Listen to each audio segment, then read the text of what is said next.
When insecurity silently controls your life, if you often find yourself getting angry, complaining, criticizing, or constantly noticing what's wrong with others, if you're always trying to prove that you're strong, capable, and never allowed to be weak, if you often feel anxious, afraid of making mistakes, afraid of being judged, and slowly withdraw from people around you, then maybe deep inside, there's an unseen sense of inferiority quietly shaping the way you think, react, and live every single day. We tend to believe those emotions are bad, that only the weak feel insecure, that only failures feel fear. But the truth is different. Anger, complaints, and the fear of being judged are simply signals from a part of us that longs to be heard. That part is fragile, easily hurt, yet deeply yearning to be seen, to be understood, and to be accepted. When that part is ignored for too long, it starts to take control, guiding our behavior in ways we can't even explain. We try harder, work more, chase perfection, just to hide the fear that we're not enough. But the more we try to prove ourselves, the further we drift away from who we truly are. Many people live their whole lives like this. They have stable jobs, status, families, yet still feel empty inside. They don't understand why, amidst all the good things, they still feel lost. Alfred Adler, the Austrian psychologist, once felt the same. Born weak and sickly, often compared and looked down upon, but instead of letting that inferiority consume him, he transformed it into strength, to understand, to heal, and to help millions rediscover the true value of life. Today, we'll walk through that journey. The journey of a man who began with insecurity, but found meaning through self-overcoming and connection with the world. And perhaps by the end of this story, you'll realize that the things you once despised may actually be the doorway to peace. I'm Juliana Grey. Thank you for being here, a place where every book helps us understand ourselves more deeply, live more mindfully, and rediscover the true meaning of life. And today's book is What Life Could Mean to You by the psychologist Alfred Adler.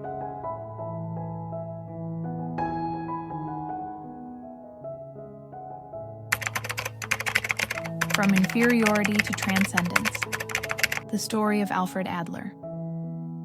There was once a small, frail boy, hunched, sickly, and constantly compared to his brilliant older brother.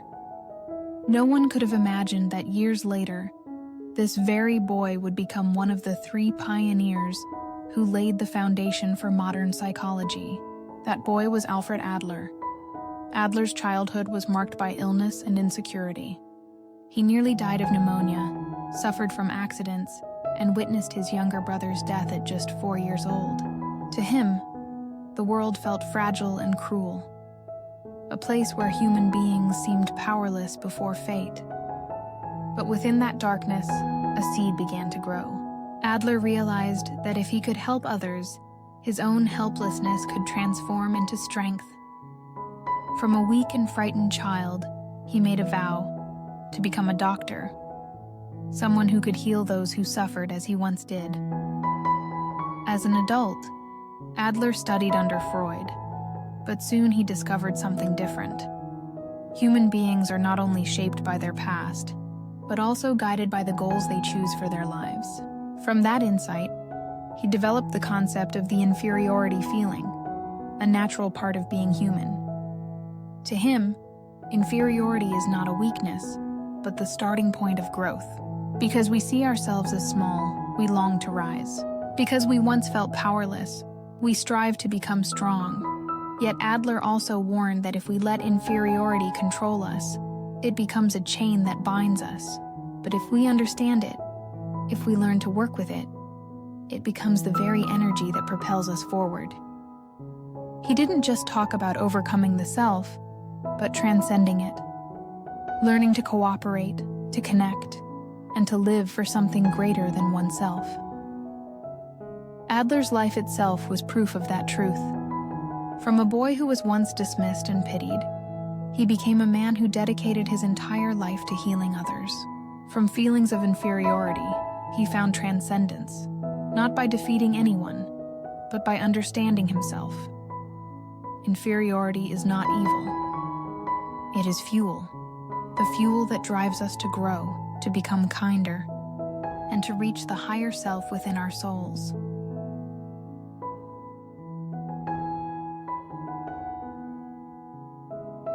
Inferiority doesn't destroy you.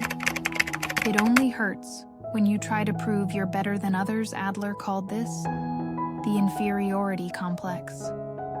When a natural feeling of inadequacy grows into obsession, it begins to control our entire life. In its normal state, inferiority is healthy. It helps us see our weaknesses, drives us to learn, to grow, and to improve. But when it becomes too heavy, we lose sight of our true worth. We start living in comparison, in fear, and in the constant need to prove to the world that we are worthy of being seen. Those trapped in an inferiority complex often live in exhausting cycles. Some blame circumstances, other people, or even fate as a way to justify their own shortcomings. Others go in the opposite direction. They wear confidence like armor, always eager to show they're superior. They speak loudly of achievements, success, and strength, yet deep inside lies a soul terrified of being hurt. And there are those who withdraw completely, avoiding relationships, staying silent, believing that if they hide, they won't be hurt again. All three are ruled by the same fear, the fear of being criticized, rejected, or left behind. Adler described this as two sides of the same scale. On one end, excessive inferiority makes us shrink and close ourselves off. On the other, excessive superiority pushes us to constantly compete, to prove, to dominate. One side hides in the shadows of self-doubt. The other blinds itself in the glare of pride. But both share one truth. They rob us of the ability to see others as equals. When we are too busy protecting our ego, we forget how to cooperate. When we are too focused on proving ourselves, we forget how to listen. And when we close our hearts to the world, we also shut the door to our own soul. Adler once said that all human problems stem from a breakdown in cooperation. When we can't live with others in empathy and shared understanding, we fall into isolation. The more isolated we feel, the more we either withdraw or overcompensate. And so, we become trapped between two extremes, until our own inferiority turns into a prison of the soul. Freedom doesn't come from fighting or denying it. It begins when we dare to look at it, gently, without judgment, and realize that every fear is, at its core, a quiet cry for understanding. When we can listen to that fragile voice within, we no longer need to prove ourselves. When we see that everyone carries their own wounds, comparison loses its grip. And when we learn to cooperate, to share, to connect, inferiority is no longer a chain, but a doorway to maturity. Inferiority doesn't make you weak.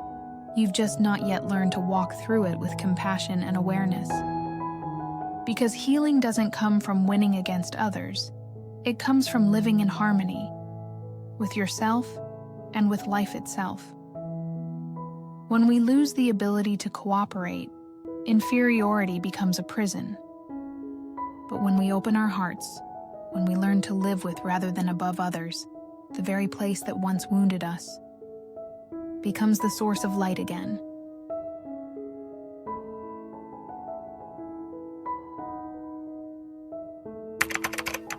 It's not the memories that hurt you. It's how you carry them into the present. Adler believed that deep within every person, feelings of inferiority don't simply appear on their own. They begin in the earliest years of life. When we were small, the world too vast to understand, too cold to feel safe. To a child, everything that happens feels absolute. Every look, every word, every moment of being ignored can carve itself into the heart like a mark that never fades. Adler divided inferiority into two forms. Primary inferiority begins in childhood, when a child feels weak, compared, or judged. Secondary inferiority appears later, when efforts in adulthood fail to bring the results we hoped for, leaving us disappointed and doubting our worth. In both cases, their roots lie in how we experienced love and cooperation during those first fragile years. He described 3 types of children most likely to carry the seeds of inferiority: those born with physical or mental weaknesses, who, because of difference, grow up feeling incomplete, afraid of being judged or left behind. Those who are overindulged, loved in the wrong way, believing the world revolves around them, never learning patience or how to share. And those who are neglected, starved of love, growing up lonely, hiding their pain beneath a mask of independence and detachment. They may seem different, but all share one thing: the loss of belonging. The child with a defect feels cut off from the world. The spoiled child doesn't know how to fit in. The abandoned child believes the world is unsafe. Each, in their own way, fails to learn life's most essential lesson: how to cooperate, how to live in connection with others. A child who never learns cooperation grows up with a guarded heart. They fear rejection, fear being hurt, fear letting others see their vulnerability, so they build invisible walls around themselves. Some withdraw and avoid all relationships. Some chase success, validation, and praise to prove their worth.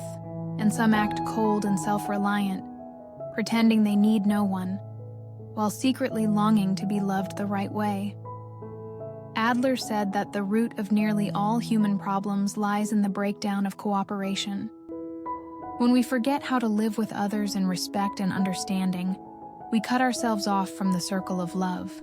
The more isolated we feel, the more fearful we become. The more fearful we become, the more we try to control. And in doing so, we not only lose others, we lose ourselves. When we can't cooperate with others, we can't cooperate with ourselves. Inside us, 2 parts begin to fight. One that wants to love, and one that fears pain. One that longs to move forward, and one that fears failure. This silent battle leaves us weary, lonely, and lost. But when we start to look at the past with softer eyes, our memories begin to change their meaning. We realize that no one is born knowing how to love, and no one is perfect in giving or receiving it. Our wounds become invitations to love more deeply, to begin by cooperating with ourselves, and then to open our hearts to the world. Only through connection can we truly heal. And only when we understand that happiness doesn't come from having everything, but from creating meaning together, can we move closer to the true purpose of life.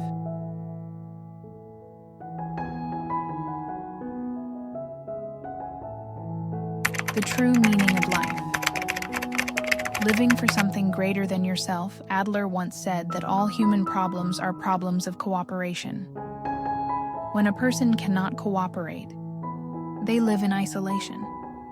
When a society lacks cooperation, it becomes filled with competition and pain. And when a soul loses the ability to cooperate, it drifts through loneliness, doubt, and fear. That is why Adler believed the true meaning of life lies in our capacity to live for something larger than ourselves. He called it the community feeling, a natural ability within every human being, often hidden beneath fear and ego. People find real happiness only when they feel they are contributing to the world, even in the smallest way. Because if we live only for ourselves, we eventually realize that success, fame, and wealth can never fill the emptiness inside. There are 2 paths one can take in life. The first is to live for oneself. In that path, every effort is directed toward proving personal worth, to have more, to be more, to stand out. But the more we strive, the lonelier we become, for life narrows down to the boundary between me and the rest. When we live only for ourselves, we are ruled by fear of losing, fear of failing, fear of being forgotten. And in the end, we lose the quiet peace we were searching for all along. The second path is to live for others. It doesn't require grand gestures, only small, genuine acts, a word of encouragement, a kind gesture, a moment of selfless help. When we live for others, our hearts become lighter. Our worries no longer feel like burdens, but motivation. Our efforts no longer aim to prove, but to contribute. And in that very process, we find true happiness. Einstein once said, "The value of a man should be seen in what he gives, not in what he is able to receive." Similarly, Inamori Kazuo, Japan's legendary business philosopher, taught that success is not the fruit of ambition, but the reward for those who live with a selfless heart, placing the good of all above personal gain. Looking back, we see that every great life follows the same journey. From I to we, from competition to compassion, from fear to faith. As we mature, our needs move beyond the material. When we already have enough, what we seek is no longer success but meaning. And that meaning arises only when we use the best within us to bring value to the world around us. Only when we transcend our small selves can we touch the kind of happiness that lasts. For true happiness doesn't come from how much we have, but from how much we give. Not from standing above others, but from walking beside them with a heart that loves and a soul that knows how to cooperate.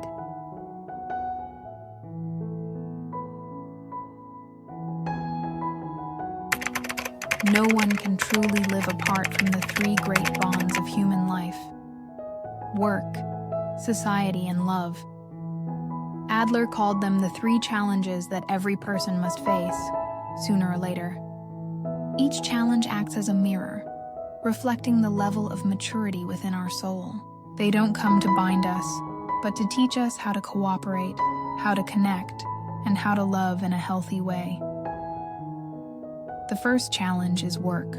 Work is not just a means to earn a living.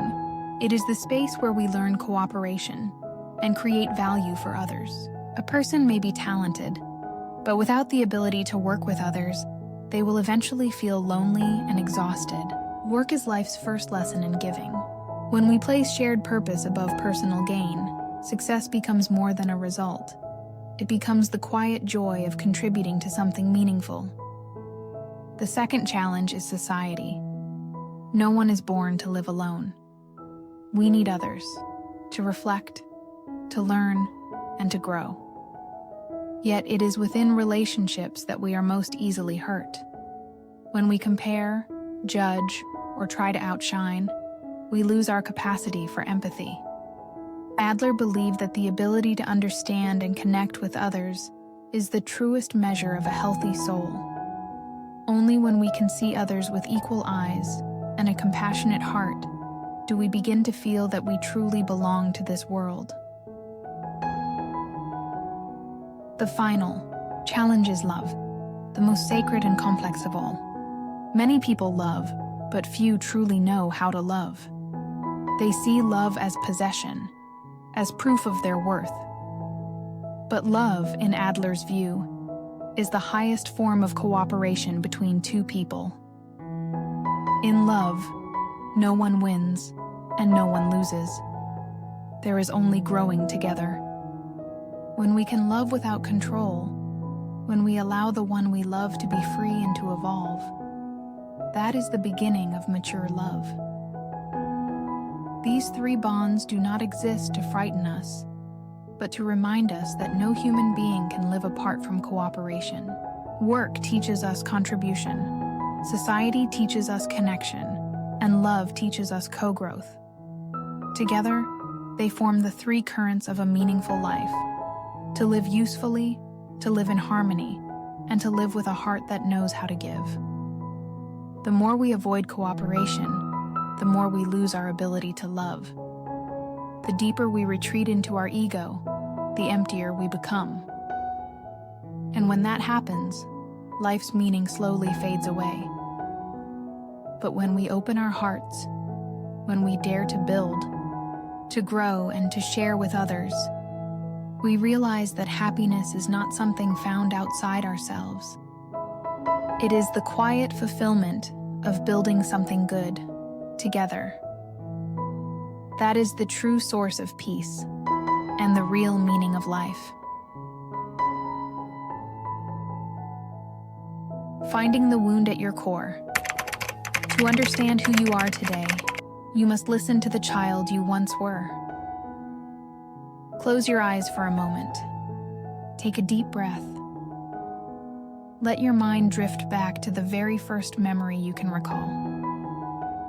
Maybe it was the morning your mother forgot to pick you up from school. Maybe it was the moment you stood silently while others were praised, and you were not. Or maybe it was simply that quiet sense of loneliness in a small room as night fell. However small the memory seems, it carries a profound message about the person you've become. Adler believed that early memories are not just fragments of the past. They are mirrors reflecting our way of life. They reveal how we perceive the world, how we face challenges, and the deepest fears we carry in our subconscious. If as a child, you felt abandoned, you may have grown up always trying to prove your worth, or perhaps always hiding to avoid being hurt. If you grew up being compared, you might carry a quiet fear of never being good enough. If you were overindulged, you might feel as though the world owes you something, and be disappointed when it doesn't bend to your will. Though the expressions differ, they all share one truth. There is a child within you who longs to be seen, understood, and loved, without having to be perfect. You cannot change your childhood, but you can change the way you look at it. When you dare to turn back and meet that child with gentleness and compassion, the pain begins to soften. You realize that healing does not come from forgetting, but from making peace with what once was. Every wound, when seen in the light of understanding, can become the seed of growth. To understand your memories is to begin to heal. Because we cannot rewrite the past, but we can rewrite the story we tell ourselves about it. And when that story is told with love instead of fear, with gratitude instead of resentment, you'll see that the child you once were never truly disappeared. They've been waiting all along, waiting for you to return, to take their hand, and to walk forward together, softer, calmer, and more whole.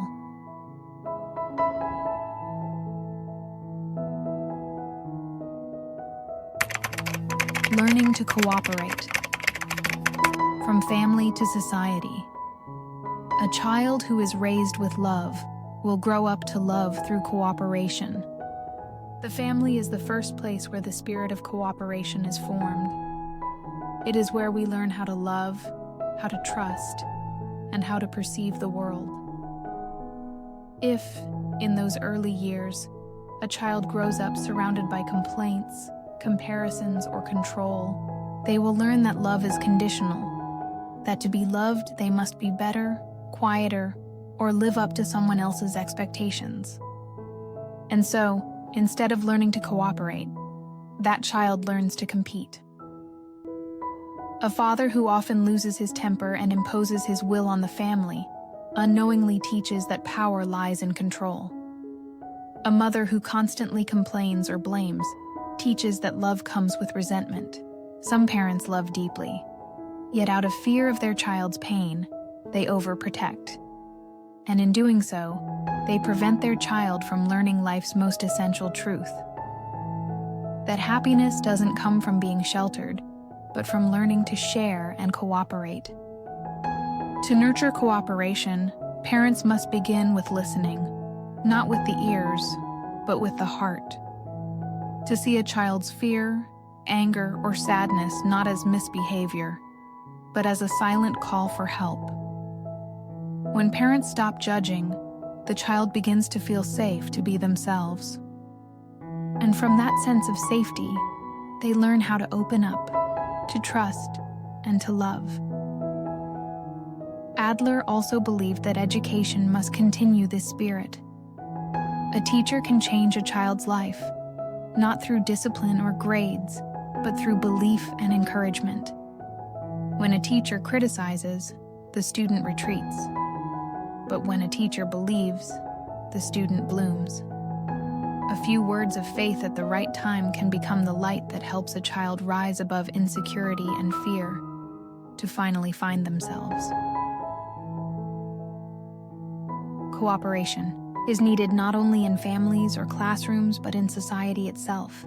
A team becomes truly strong only when every individual within it feels respected. A society grows sustainably only when people work together to create value, instead of competing just to win. And all of it begins with the smallest things. The way parents speak to their children, the way teachers look at their students, the way we treat those around us. Adler once said that the purpose of education is not to produce perfect individuals, but to raise people who know how to cooperate and live for others. When we learn to love in the right way, we don't just heal ourselves, we help others heal too. Because love, when paired with understanding, has the power to soothe every wound. And perhaps that is the deepest root of life's meaning, to live in the spirit of cooperation, to love without control, to give without calculation. For in that gentle act of giving, we find true peace within our souls.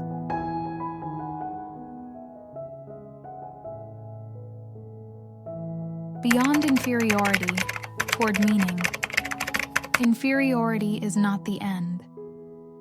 It is the beginning of every human journey toward transcendence. All of us, no matter how strong or confident we seem, carry a trace of self-doubt within. Some hide it behind a smile, others behind silence. But no one is free from it. Inferiority only becomes dangerous when we let it take control, when we start believing we are not enough, not worthy of love. Adler once said that it's not inferiority itself that makes people suffer, but the direction they choose to take when facing it. If we turn that feeling inward, it becomes a deep pit of self-contempt, making us fearful, withdrawn, and disconnected from trust. But if we turn it outward, transforming pain into empathy, weakness into strength, and wounds into understanding, it becomes the doorway to growth. As long as we live only for ourselves, every joy feels fragile, every effort easily breaks. But when we begin to look beyond ourselves, when we live for something greater, we touch a deeper form of happiness, the happiness of meaning. Adler said that the meaning of life is not something to be found, it is something to be created. It doesn't lie in distant philosophies or in books, but in the way we live each day, in the eyes that truly listen, in small acts of kindness, in the quiet moments when we pause to understand ourselves. Each time we choose love over comparison, compassion over judgment, we are rewriting the meaning of our lives. True happiness doesn't come from being perfect. It comes from loving even when we are not. It doesn't come from control, but from trust, from walking together rather than walking alone. When we learn to cooperate with others, and more importantly, to cooperate with ourselves, life stops being a battle and becomes a peaceful journey to understand, to love, and to give. So don't try to erase your sense of inferiority. Walk through it with the light of awareness. Because on the other side of fear, there is always freedom. And on the other side of inferiority, there is meaning. Every time you choose love instead of comparison, you are already rewriting the story and the meaning of your life.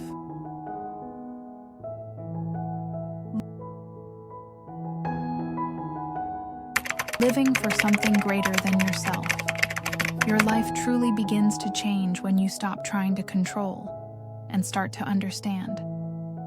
When you stop trying to prove and learn to cooperate. When you set down your fear and open your heart to what is already here, and when you finally realize that meaning isn't something to be found, but something you create through every small choice you make each day. Every time you choose love over comparison, compassion over judgment, giving over holding back, you step beyond the small self and start living for something greater. That is the very moment when the true meaning of life begins to unfold. If you're still listening now, know that you belong to a rare group of people, those brave enough to face themselves. Because not everyone has the courage to look into their fears and still choose love, still choose understanding, still choose to move forward with an open heart. And if this message has touched something inside you, share it with someone who might need a little peace today. Sometimes a single story can ease the weight of an entire day. I'm Juliana Grey, a place where we read, reflect, and grow together, one page at a time.